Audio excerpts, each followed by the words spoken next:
Jake Morrison walked through the golden wheat fields of New Haven Colony and smiled at what his people had built here. The morning sun cast long shadows across the fertile valley, where 2 million humans had made their home among the stars. Children ran between the crop rows while their parents worked the alien soil that had become more precious than Earth itself. Jake had been the colony administrator for 12 years, and he loved every sunrise on this distant world. The settlement stretched for hundreds of miles across the planet's main continent. Small towns dotted the landscape where families grew food that fed dozens of other human worlds. Lisa Barnes met Jake at the edge of the central district where the government building stood among parks and schools. She carried her daily reports about crop yields and trade shipments, but her face showed the same contentment that filled everyone who lived here. New Haven had no armies or weapons factories. The colonists built schools and hospitals instead of military bases.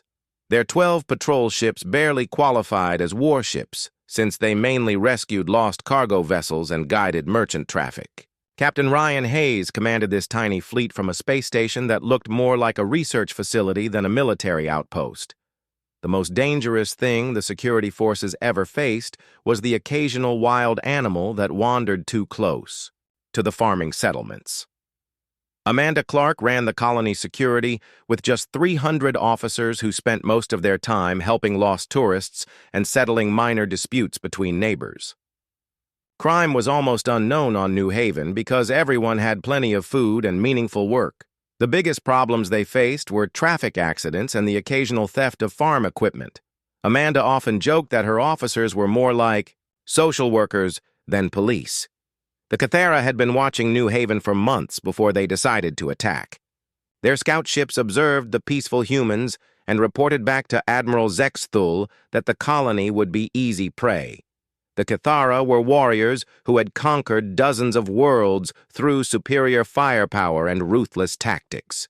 They believed that any species weak enough to build farms instead of fortresses deserved to be destroyed.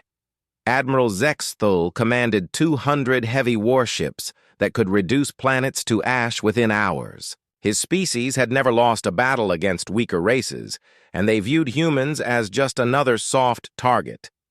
The Cathara had heard stories about human traders who always backed down from fights and paid tribute rather than resist. This made them confident that New Haven would surrender without meaningful resistance. The attack began on a Tuesday morning when families were having breakfast and children were walking to school. The Cathara fleet dropped out of hyperspace directly above the main population centers and began firing immediately. Their plasma cannons turned the colonial government building into a crater before Jake Morrison could even reach his emergency communications console. The peaceful morning sky suddenly filled with burning debris and alien warships. Captain Hayes tried to respond with his 12 patrol ships, but they were destroyed within minutes of engaging the enemy fleet. The small, human vessels had been designed for rescue operations rather than combat, and their light weapons could barely scratch the Cathara armor. Ryan died along with his entire crew when their ship exploded under concentrated enemy fire. The space station lasted only slightly longer before it was blown apart by orbital bombardment. Amanda Clark immediately ordered all civilians to take shelter in the underground bunkers that had been built for natural disasters. These facilities could protect people from storms and earthquakes, but they were never designed to withstand military-grade weapons. The Cathara began systematically targeting every structure on the planet's surface while their ground troops hunted for survivors in the ruins. Lisa Barnes helped coordinate the evacuation efforts until a plasma strike destroyed the emergency command center. She died along with dozens of other officials who had been trying to save their people. The Cathara showed no mercy to civilians and executed anyone they found regardless of age or gender. Children and elderly people were killed alongside adults as the alien warriors swept through the colony settlements. Jake Morrison managed to reach the main communications array before it was destroyed and sent one final message toward Earth. His transmission contained video footage of the massacre and a desperate plea for someone to remember what had happened to New Haven. The message would take 3 weeks to reach human space through the hyperspace relay network. Jake was killed moments after sending the broadcast when Cathera soldiers stormed the communications facility. The orbital bombardment continued for 6 hours until every building on New Haven had been reduced to rubble. The Cathera then sent down troops to hunt for survivors in the ruins and underground shelters. They used thermal scanners and seismic detectors to find every hiding place where civilians might have taken refuge. No quarter was given, and no prisoners were taken, as the alien warriors completed their grim work. By sunset on that terrible day, New Haven colony had been completely destroyed. 2 million human beings lay dead among the smoking ruins of their peaceful settlements. The Cathara had achieved their goal of claiming the planet for their own empire, but they had also made a mistake that would change the balance of power throughout the galaxy. Earth would eventually receive Jake Morrison's final message, and the sleeping giant of humanity would awaken with terrible vengeance in its heart. The hyperspace communication relay delivered Jake Morrison's final message to Earth on a cold Thursday morning, 3 weeks after New Haven's destruction. The signal arrived at the Deep Space Communications Center in Antarctica, where technician Billy Park was monitoring routine transmissions from the outer colonies. Billy had been expecting reports about crop yields and trade negotiations, but instead he received footage that would haunt him for the rest of his life. The message began with Jake's desperate voice explaining that New Haven was under attack by unknown alien forces. Then the camera showed Cathara warships firing on civilian settlements while families ran screaming through the streets. Billy watched in horror as plasma beams turned schools and hospitals into burning craters. The footage showed children being gunned down by alien soldiers and elderly people executed in their homes. Billy immediately forwarded the transmission to the Emergency Response Center in Geneva, where Director Kevin Walsh received it within minutes. Kevin had spent 30 years in intelligence work, but he had never seen anything as brutal as the systematic extermination of New Haven colony. The footage showed clear evidence that the attackers had deliberately targeted civilians and showed no mercy to anyone regardless of age or innocence. President Caroline Murphy was awakened at 3 in the morning with news that one of humanity's peaceful colonies had been completely destroyed. She arrived at the White House Situation Room, where the full horror of the massacre was displayed on wall screens that showed every detail of the alien attack. Caroline had led Earth's government for 8 years, but nothing had prepared her for the sight of human children being murdered by alien warriors. Admiral Jonathan Pierce joined the emergency meeting along with other members of the Earth Defense Council. Jonathan commanded all human military forces throughout known space, and he immediately recognized the strategic implications of the attack. The aliens had not simply conquered New Haven, but had made a deliberate statement that human life had no value in their eyes. This was not a territorial dispute, but an act of genocide. Dr. Angela Foster arrived from the Strategic Research Division with classified files that she had hoped would never need to be opened. For 50 years, Earth had been secretly preparing for exactly this kind of threat, while publicly maintaining the image of a peaceful trading civilization. The galaxy knew about humanity's merchant fleets and colony ships, but they had no idea about the massive military buildup that had been hidden in the outer solar system. The truth was that Earth possessed the largest and most advanced military force in galactic history. While other species had been fighting among themselves, human engineers had been quietly revolutionizing military technology in secret research facilities scattered throughout the asteroid belt. 700,000 warships waited in hidden bases beyond Neptune, along with weapon systems that other races could not even imagine. Admiral Pierce explained to the shocked council members that humanity had learned from Earth's own violent history and had been preparing for interstellar warfare since the first contact with alien civilizations. Human strategists had studied every military conflict in galactic history and had designed their fleet to counter every known tactical doctrine. The peaceful facade had been maintained to avoid triggering a preemptive attack while the massive fleet was being constructed. Intelligence Director Walsh revealed that human agents had infiltrated every major alien government and had been gathering military intelligence for decades.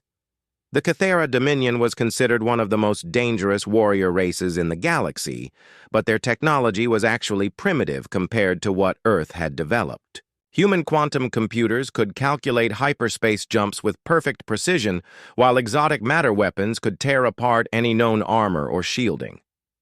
President Murphy listened to these revelations with growing amazement and anger. Earth had the power to protect its colonies, but the Cathera had been allowed to massacre innocent civilians because humanity's true strength had been kept secret. She realized that the policy of hiding Earth's military capabilities had failed to prevent exactly the kind of tragedy it was supposed to deter. The debate in the Situation Room continued through the night as council members argued about how to respond to the New Haven massacre. Some wanted to demand reparations through diplomatic channels, while others called for limited military strikes against Cathera military targets.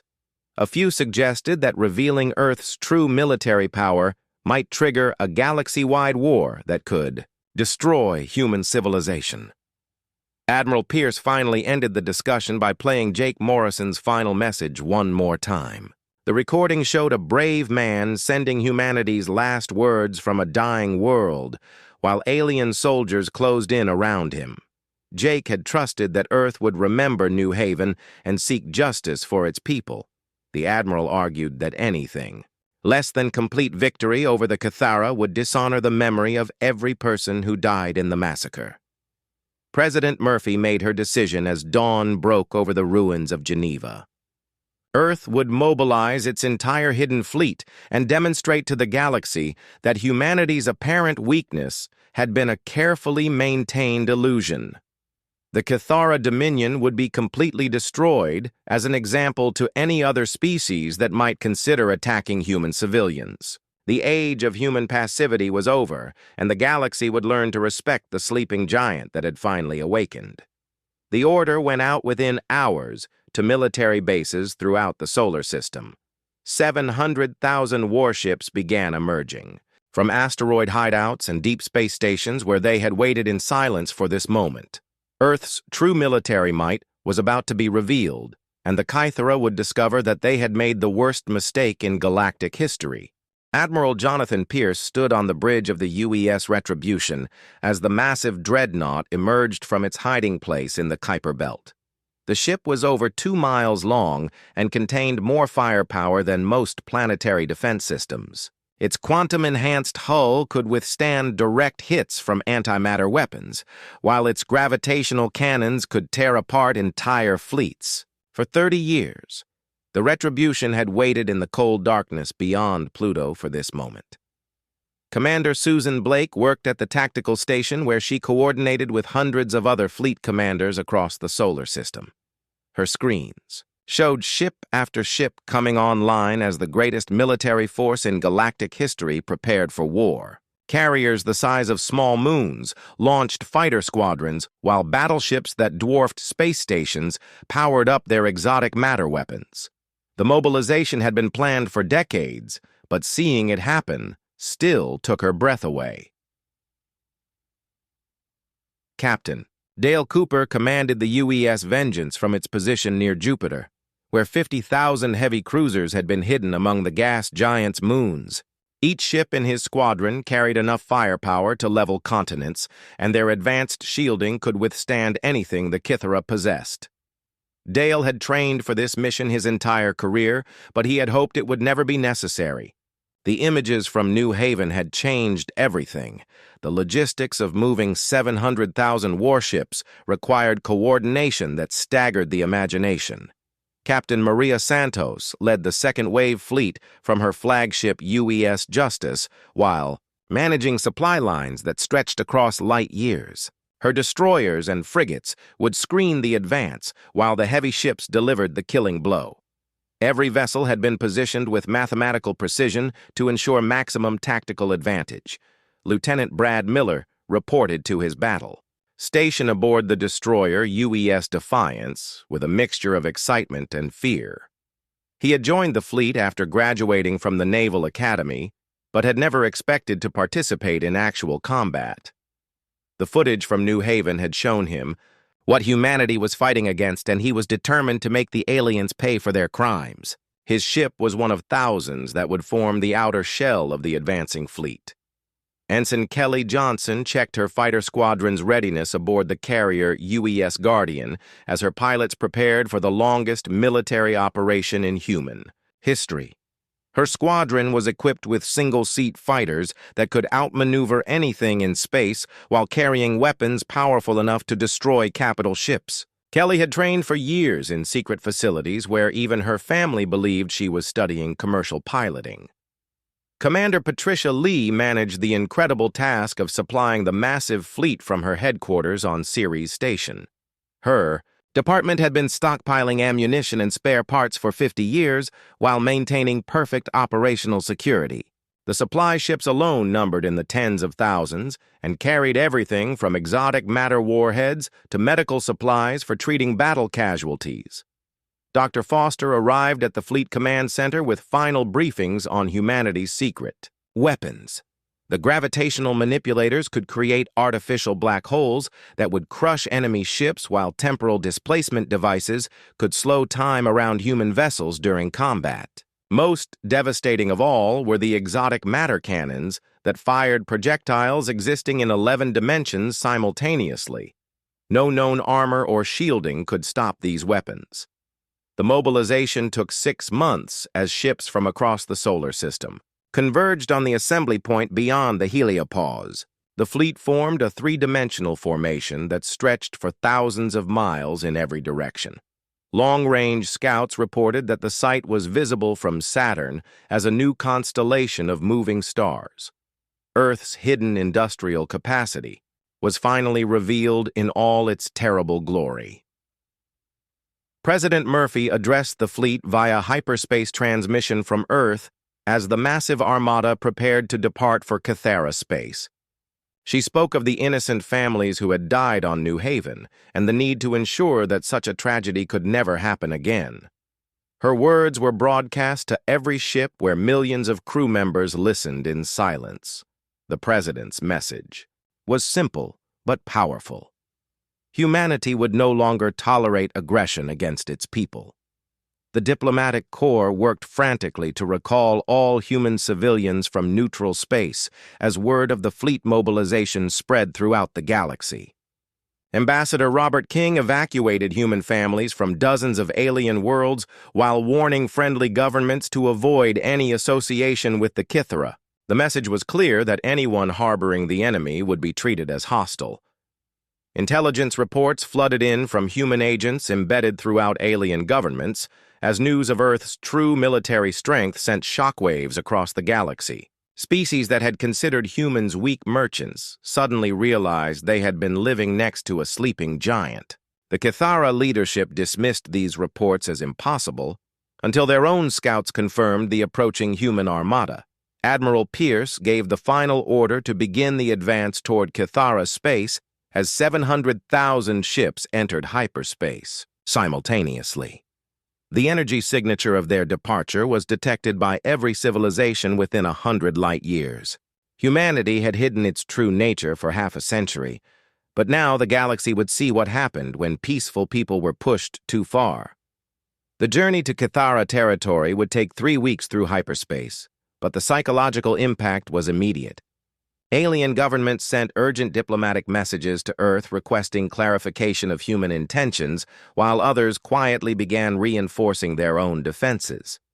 The balance of power in the galaxy had shifted overnight, and everyone knew that nothing would ever be the same.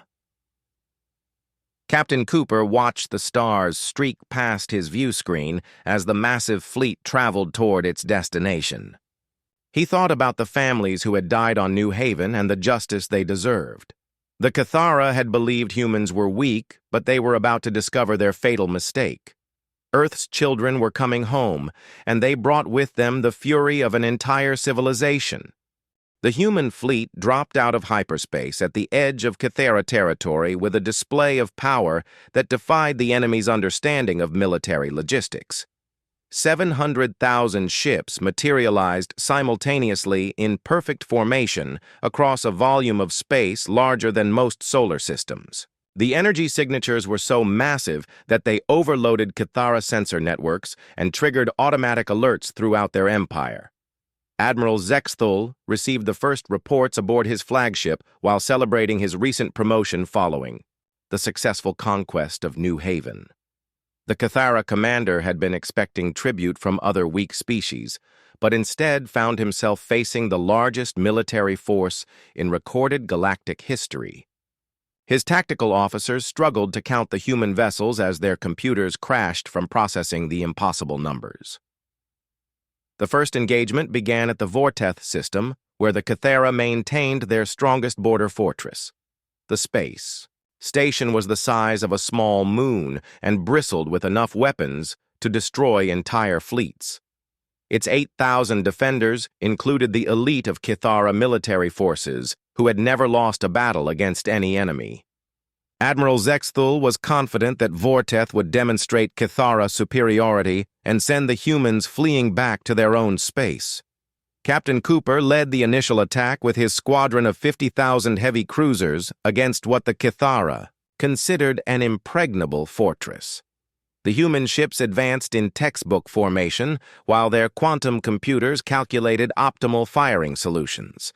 The enemy defenders opened fire first with plasma cannons and antimatter missiles that had destroyed countless other fleets. Their weapons struck the human shields and simply vanished into 11-dimensional space.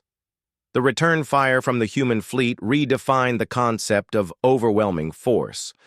Gravitational cannons created miniature black holes that tore Kythera ships apart at the molecular level, while exotic matter projectiles passed through enemy armor as if it did not exist.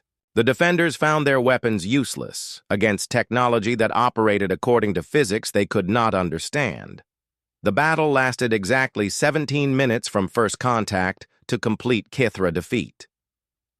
The massive fortress station was reduced to expanding gas clouds while its defending fleet was systematically annihilated. Not a single human ship suffered meaningful damage during the engagement. The demonstration of technological superiority was so complete that surviving Kythera officers could barely comprehend what they had witnessed. Admiral Pierce broadcast a message to all Kythera worlds from his position aboard the Retribution as the main fleet watched the destruction of Vorteth. His demands were simple and non-negotiable: surrender the officers responsible for the New Haven massacre and pay full reparations to the human government. Any resistance would result in the complete destruction of Kythera civilization. The galaxy would learn that human patience had limits. The response from Emperor Morthak came within hours as the Kythera leader attempted to maintain his people's warrior reputation. He declared that the Kythera Dominion would never surrender to inferior species, regardless of their numbers. The Emperor believed that Kythera fighting spirit would overcome human technology, and that his people would find a way to defeat the invading fleet. His defiance sealed the fate of his entire civilization. The systematic destruction of the Kythera military began immediately after the Emperor's rejection of human demands. Captain Santos led precision strikes against military installations throughout Kythera space while carefully avoiding civilian casualties. Human intelligence networks provided exact coordinates for every weapons factory and military base. The attacks were so precise that enemy soldiers were eliminated while civilian workers in adjacent buildings remained unharmed. The Kythera discovered that their empire's defenses had been designed to fight conventional enemies who followed predictable tactical doctrines. Human ships appeared and disappeared through hyperspace with surgical precision that made traditional defensive strategies useless. Their fleets were destroyed before they could even locate the attacking forces, while their commanders struggled to adapt to fighting an enemy that rewrote the rules of warfare. Lieutenant Miller participated in the assault on the Krell shipyards, where the Kythera built their most advanced warships. His destroyer squadron materialized inside the facility's defensive perimeter and destroyed the construction docks before the enemy could react. The attack demonstrated that human technology could penetrate any defensive system while delivering devastating firepower with pinpoint accuracy. Ensign Johnson's fighter squadron swept through the outer colonies where Kythera forces had been, terrorizing weaker species for generations. Her pilots found enemy garrisons that had grown soft from years of easy victories against helpless opponents. The Kythera warriors, who had seemed invincible to their victims, proved pathetically inadequate against human military technology and training. Within 3 months, the Kythera military ceased to exist as an effective fighting force. Their remaining ships fled to the deepest regions of their territory while their colonies surrendered without resistance rather than face annihilation. News of the human advance spread panic throughout Kythera space as civilians realized their mighty empire was collapsing under the weight of humanity's vengeance. Other galactic powers watched the destruction of the Kythera Dominion with growing terror as they realized the implications for their own civilizations. The humans had revealed themselves as the dominant military force in the galaxy while demonstrating tactical capabilities that made resistance futile. Diplomatic missions rushed toward Earth with offers of friendship and alliance. Admiral Pierce allowed the fleeing Kythera forces to escape toward their homeworld because he wanted Emperor Morthak to understand the full scope of his defeat before facing judgment.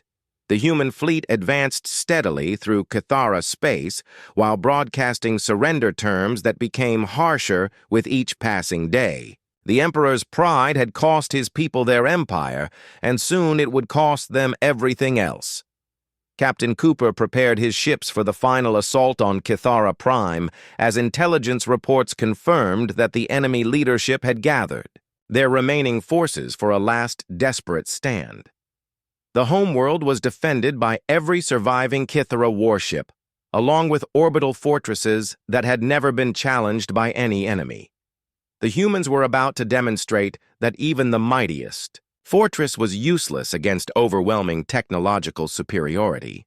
The human fleet arrived at Kythera Prime to find the enemy homeworld defended by every surviving warship in the Dominion, along with orbital fortresses that had protected the planet for 1,000 years. Emperor Morthak had gathered his remaining forces for one final battle that he believed would restore Kythera honor. The defensive formation included 12,000 ships and dozens of massive battle stations that controlled the approaches to the planet. Admiral Pierce deployed his 700,000 vessels in a sphere that completely surrounded the Kythera homeworld. The formation was so vast that it blocked out entire constellations as viewed from the planet's surface. Civilians on Kythera Prime watched in terror as human ships filled their night sky like a swarm of metal locusts that had come to devour their world. The psychological impact was devastating as the population realized their empire had been reduced to a single besieged planet.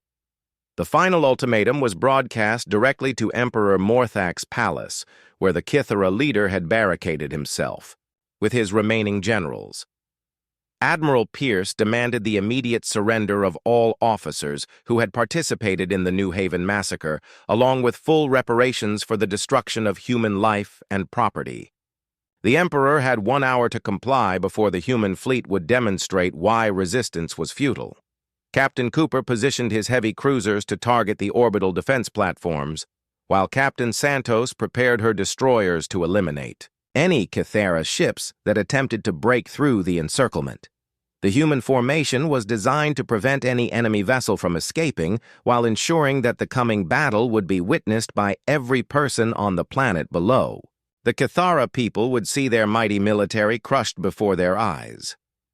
Emperor Morthak's response came in the form of a massive coordinated attack as every Kythera ship charged toward different sections of the human fleet.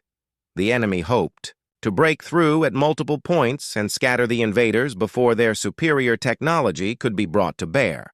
It was a desperate strategy born of pride rather than tactical logic, but it represented the final gasp of a warrior culture that refused to accept defeat. The battle began when Kithara plasma cannons opened fire on human ships that seemed almost motionless in their perfect formations. The enemy weapons struck quantum-enhanced armor and exotic matter shields that absorbed the energy without showing any signs of damage. Meanwhile, human targeting computers calculated firing solutions with mathematical precision that turned the coming engagement into an execution rather than a battle.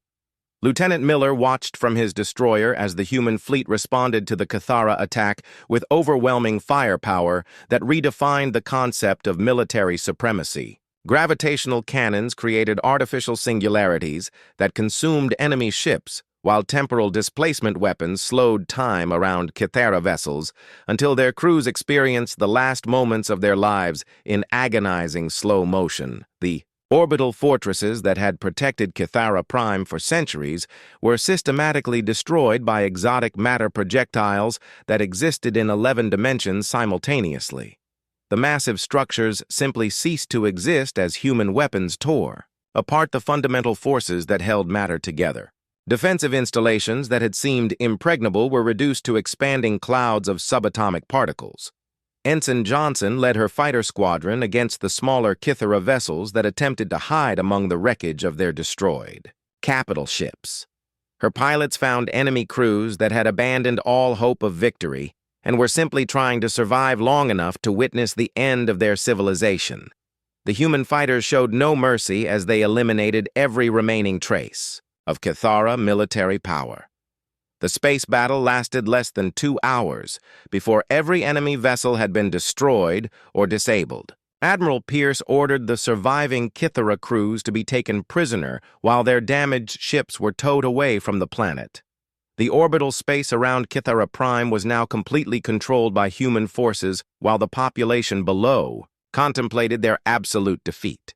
Commander Blake coordinated the landing of human troops on the planet's surface as Emperor Morthak was dragged from his palace in chains. The Kithara leader had spent his entire life believing in the superiority of his warrior race, but now faced the reality that his people were helpless before human technology and determination. His capture marked the end of the Kithara Dominion as an independent power. Admiral Zexthul was brought before a military tribunal aboard the UES Retribution, along with every other officer who had participated in the New Haven massacre. The Kithara commanders were forced to watch footage of their own crimes while human judges read the charges against them. Their execution would serve as a message to the galaxy that crimes against humanity would always be punished, regardless of time or distance. The reparations imposed on the Kithara people were severe, but not genocidal, since humanity distinguished between the guilty leadership and innocent civilians. The former empire would pay for the reconstruction of New Haven and provide compensation to the families of every person killed in the massacre. Their military would be permanently disbanded, while human peacekeeping forces occupied strategic positions throughout their former territory. President Murphy addressed the galaxy from Earth with the massive human fleet visible in the background as proof of humanity's true power. Her message was simple but profound. Humans preferred peace and trade, but would respond to aggression with overwhelming force. Any species that threatened human civilians would face the same fate as the Kithara Dominion. The other galactic powers immediately sent diplomatic missions to Earth with offers of friendship and trade agreements. Species that had viewed humans as weak merchants suddenly competed to establish strong relationships with the new dominant force in the galaxy. The balance of power had shifted permanently in humanity's favor. Captain Cooper was promoted to admiral and given command of the new colonial defense force that would ensure no human settlement would ever again face destruction without immediate retaliation. His ships would patrol the trade routes and remind other species that Earth's patience should never be mistaken for weakness. The reconstruction of New Haven began within months as human engineers used advanced technology to rebuild the destroyed colony. A memorial was erected where Jake Morrison had made his final broadcast and Admiral Pierce delivered the dedication speech. The sacrifice of New Haven's people had led to a safer galaxy for all of humanity. The human fleet arrived at Cathara Prime to find the enemy homeworld defended by every surviving warship in the Dominion, along with orbital fortresses that had protected the planet for 1,000 years. Emperor Morthak had gathered his remaining forces for one final battle that he believed would restore Cathara honor. The defensive formation included 12,000 ships and dozens of massive battle stations that controlled the approaches to the planet. Admiral Pierce deployed his 700,000 vessels in a sphere that completely surrounded the Cathara homeworld. The formation was so vast that it blocked out entire constellations as viewed from the planet's surface. Civilians on Cathara Prime watched in terror as human ships filled their night sky like a swarm of metal locusts that had come to devour their world. The psychological impact was devastating as the population realized their empire had been reduced to a single besieged planet. The final ultimatum was broadcast directly to Emperor Morthak's palace, where the Cathara leader had barricaded himself, with his remaining generals. Admiral Pierce demanded the immediate surrender of all officers who had participated in the New Haven massacre, along with full reparations for the destruction of human life and property. The Emperor had 1 hour to comply before the human fleet would demonstrate why resistance was futile. Captain Cooper positioned his heavy cruisers to target the orbital defense platforms, while Captain Santos prepared her destroyers to eliminate any Cathara ships that attempted to break through the encirclement. The human formation was designed to prevent any enemy vessel from escaping while ensuring that the coming battle would be witnessed by every person on the planet below. The Cathara people would see their mighty military crushed before their eyes. Emperor Morthak's response came in the form of a massive coordinated attack as every Cathara ship charged toward different sections of the human fleet. The enemy hoped to break through at multiple points and scatter the invaders before their superior technology could be brought to bear. It was a desperate strategy born of pride rather than tactical logic, but it represented the final gasp of a warrior culture that refused to accept defeat. The battle began when Cathara plasma cannons opened fire on human ships that seemed almost motionless in their perfect formations. The enemy weapons struck quantum-enhanced armor and exotic matter shields that absorbed the energy without showing any signs of damage. Meanwhile, human targeting computers calculated firing solutions with mathematical precision that turned the coming engagement into an execution rather than a battle. Lieutenant Miller watched from his destroyer as the human fleet responded to the Cathara attack with overwhelming firepower that redefined the concept of military supremacy. Gravitational cannons created artificial singularities that consumed enemy ships, while temporal displacement weapons slowed time around Cathara vessels until their crews experienced the last moments of their lives in agonizing slow motion. The orbital fortresses that had protected Cathara Prime for centuries were systematically destroyed by exotic matter projectiles that existed in 11 dimensions simultaneously. The massive structures simply ceased to exist as human weapons tore apart the fundamental forces that held matter together. Defensive installations that had seemed impregnable were reduced to expanding clouds of subatomic particles. Ensign Johnson led her fighter squadron against the smaller Cathara vessels that attempted to hide among the wreckage of their destroyed capital ships. Her pilots found enemy crews that had abandoned all hope of victory and were simply trying to survive long enough to witness the end of their civilization. The human fighters showed no mercy as they eliminated every remaining trace of Cathara military power. The space battle lasted less than 2 hours before every enemy vessel had been destroyed or disabled. Admiral Pierce ordered the surviving Cathara crews to be taken prisoner while their damaged ships were towed away from the planet. The orbital space around Cathara Prime was now completely controlled by human forces, while the population below contemplated their absolute defeat.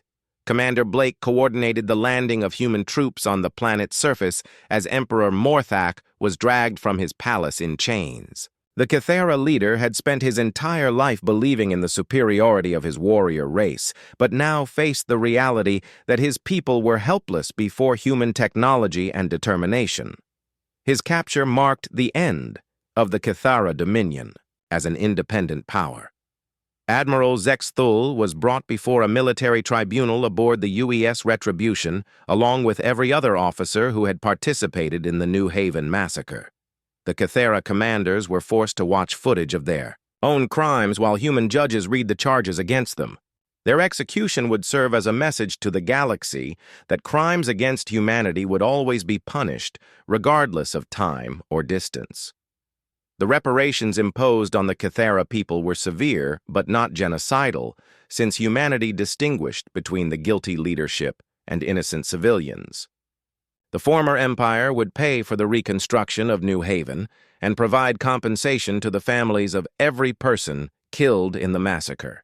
Their military would be permanently disbanded, while human peacekeeping forces occupied strategic positions throughout their former territory. President Murphy addressed the galaxy from Earth with the massive human fleet visible in the background as proof of humanity's true power. Her message was simple but profound. Humans preferred peace and trade, but would respond to aggression with overwhelming force. Any species that threatened human civilians would face the same fate as the Cathera Dominion. The other galactic powers immediately sent diplomatic missions to Earth with offers of friendship and trade agreements. Species that had viewed humans as weak merchants suddenly competed to establish strong relationships with the new dominant force in the galaxy. The balance of power had shifted permanently in humanity's favor. Captain Cooper was promoted to admiral and given command of the new colonial defense force that would ensure no human settlement would ever again face destruction without immediate retaliation. His ships would patrol the trade routes and remind other species that Earth's patience should never be mistaken for weakness. The reconstruction of New Haven began within months as human engineers used advanced technology to rebuild the destroyed colony. A memorial was erected where Jake Morrison had made his final broadcast, and Admiral Pierce delivered the dedication speech. The sacrifice of New Haven's people had led to a safer galaxy for all of humanity. The trials of the Cathera war criminals began 6 months after the fall of their homeworld in a specially constructed courtroom aboard the UES Justice that orbited the ruins of New Haven Colony. Admiral Pierce presided over the proceedings while representatives from across the galaxy observed humanity's commitment to legal justice even in the aftermath of total military victory. The courtroom was designed to broadcast the trials throughout known space as a reminder of what happened to those who committed genocide against human civilians. Admiral Zexthul stood in chains before the tribunal as prosecutors presented evidence of his crimes during the New Haven massacre. The footage showed Cathera, soldiers under his command, deliberately targeting schools and hospitals while executing surrendering civilians. His defense attorneys argued that he was following orders from Emperor Morthak, but the human judges made it clear that superior orders provided no excuse for war crimes. Emperor Morthak himself faced charges of genocide and crimes against humanity as the architect of the policy that led to the destruction of New Haven. The former ruler of the Cathera Dominion had lost everything, including his empire, his military, and his people's independence. He sat silently through the proceedings as witness after witness described the systematic extermination of innocent families on the peaceful agricultural world. Dr. Foster testified about the technological capabilities that Earth had hidden from the galaxy for 50 years while building the largest military force in history. Her presentation explained how human scientists had revolutionized weapons technology using principles that other species considered theoretical. The revelation shocked alien observers who realized they had been living next to a civilization capable of destroying them at any time. Commander Blake described the tactical superiority that had allowed 700,000 human ships to defeat the entire Cathera military without suffering meaningful casualties. The enemy had been fighting with weapons and strategies that were centuries behind human capabilities.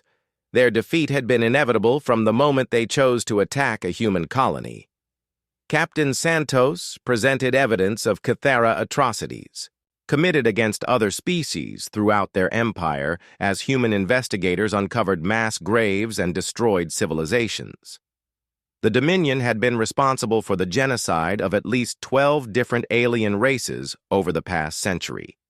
Their destruction of New Haven was part of a pattern of systematic extermination that had made them enemies of civilized species throughout the galaxy. Lieutenant Miller testified about the discovery of Cathara slave camps, where millions of aliens had been worked to death in mining operations that supported the Dominion's military expansion.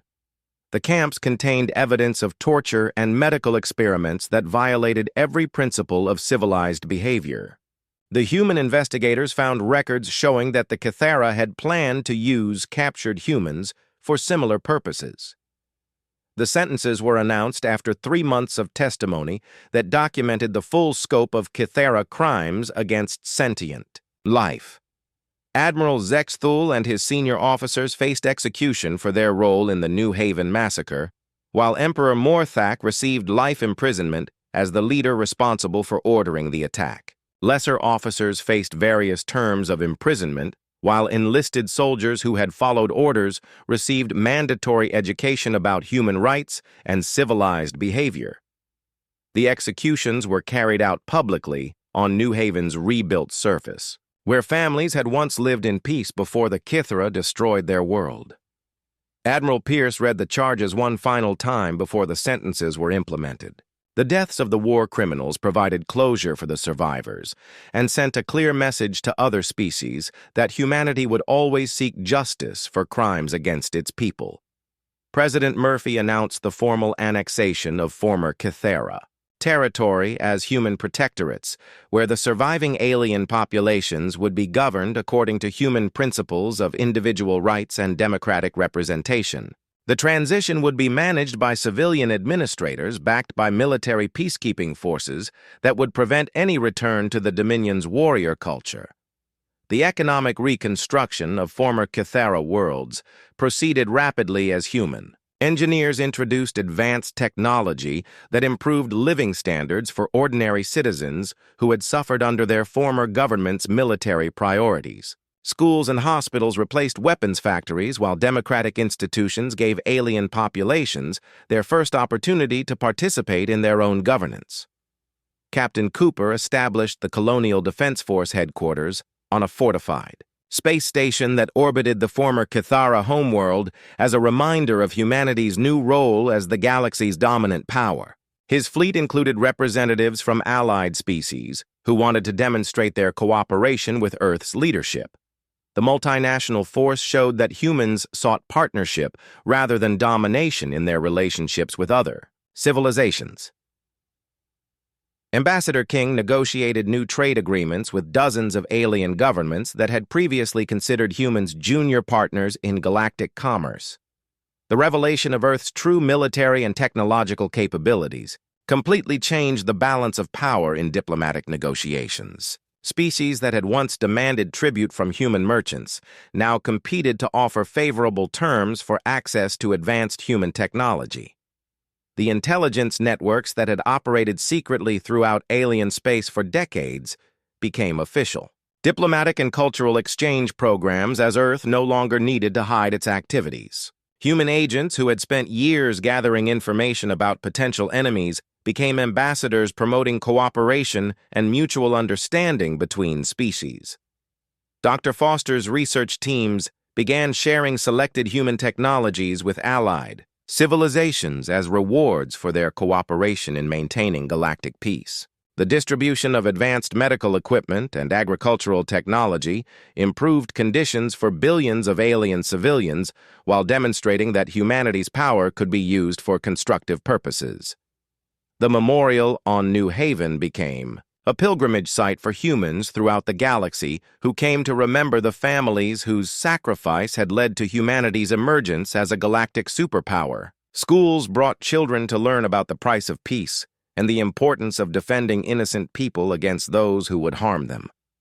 Admiral Pierce retired from active duty to become the first director of the Galactic Peace Institute that would monitor potential threats to civilian populations throughout known space. The organization included representatives from every major civilization and possessed the authority to call upon human military forces if necessary to prevent future genocides. The galaxy had learned that humanity's apparent weakness had been a carefully maintained illusion designed to hide the development of overwhelming military superiority. Earth's children had emerged from the shadows to take their place as the guardians of galactic civilization and the protectors of all species that chose cooperation over conquest. 10 years had passed since the HFY War ended, and the galaxy had settled into an era of unprecedented peace and prosperity under humanity's benevolent leadership.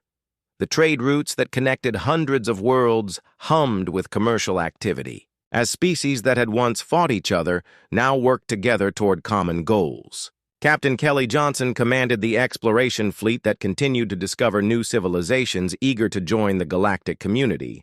The children who had been born after the war grew up in a universe where cooperation between species was normal, and conflicts were resolved through negotiation rather than violence. On New Haven, young families tended the same fields where their grandparents had died during the Cathara massacre. The rebuilt colony had become a symbol of humanity's ability to transform tragedy into hope for future generations. Admiral Cooper's son, Lieutenant David Cooper, served aboard the UES Harmony as part of the new generation of officers who had never known galactic warfare. His multicultural crew included beings from a dozen different worlds who worked together with the easy familiarity that came from shared training and common purpose. The integration of alien personnel into human military units had become so complete that species differences were barely noticed. Dr. Foster's medical research teams had virtually eliminated disease throughout the galaxy by combining human technology with biological knowledge from dozens of alien civilizations. The cross-pollination of scientific ideas had accelerated discoveries that would have taken centuries to achieve by any single species working alone. Children born in the past decade could expect to live longer and healthier lives than their parents had ever imagined possible. The Galactic Peace Institute had successfully prevented or resolved over 300 potential conflicts through early intervention and diplomatic mediation. Director Pierce's early warning systems could identify brewing disputes before they escalated into violence, while rapid response teams provided humanitarian assistance to populations affected by natural disasters or economic disruption. President Murphy had been succeeded by President James Parker, who continued the policies of cooperative leadership that had made Earth the respected center of galactic civilization. The transition demonstrated the stability of human democratic institutions and reassured alien partners that Earth's commitment to peace would survive changes in leadership. The continuity of policy had been crucial to maintaining trust between different species. The former Cathara worlds had become model democracies, where alien populations enjoyed freedoms and opportunities that their ancestors could never have imagined. The transformation had been so complete that young Cathara citizens studied the history of their own people's crimes with the same horror that human children felt when learning about Earth's violent past. Education had proven more powerful than punishment in changing cultural attitudes. Ambassador King's Interspecies University had graduated its first class of alien diplomats who returned to their homeworlds as advocates for the human model of international relations. The university had become the most prestigious educational institution in the galaxy, and acceptance into its programs was considered a mark of exceptional ability and potential for leadership. Captain Santos led the humanitarian fleet that responded to emergencies throughout the galaxy with medical supplies, engineering expertise, and temporary shelter for displaced populations. Her ships had saved millions of lives during natural disasters and had demonstrated humanity's commitment to helping others regardless of their species or political alignment. The fleet had become a symbol of hope for civilizations facing crisis. The economic integration of the galaxy had created prosperity that benefited every participating civilization, as technological advances and resource sharing eliminated scarcity on most developed worlds. The standard of living had improved dramatically for billions of beings who now enjoyed access to education, healthcare, and opportunities that had been restricted to elites under the old system of competing empires. Commander Miller supervised the joint training programs that prepared officers from different species to work together in integrated military units. The success of these programs had created a new generation of leaders who thought in terms of galactic rather than planetary interests. Young officers who trained together often formed friendships that lasted throughout their careers and strengthened the bonds between their home civilizations. The memorial complex on New Haven had been expanded to include a research center dedicated to studying the causes of interspecies conflict and developing strategies for preventing future genocides.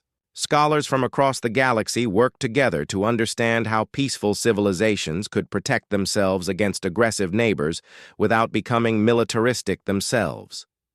The intelligence networks that had once gathered information about potential enemies were now focused on identifying opportunities for technological cooperation and cultural exchange. Human agents worked openly as advisors and teachers who helped other civilizations adapt democratic institutions to their own cultural traditions. The transformation from espionage to education had strengthened rather than weakened Earth's influence. Dr. Foster announced the development of faster-than-light communication technology that would allow instant contact between any 2 points in the galaxy. The breakthrough would revolutionize trade, diplomacy, and scientific cooperation by eliminating the time delays that had previously limited interstellar coordination. The decision to share this technology freely demonstrated humanity's continued commitment to the common good. Admiral Pierce's grandson, Ensign Robert Pierce, joined the fleet as part of the third generation of officers to serve in the peaceful galaxy that his grandfather had helped create. The young man had grown up hearing stories about the dark days when species fought each other for territory and resources.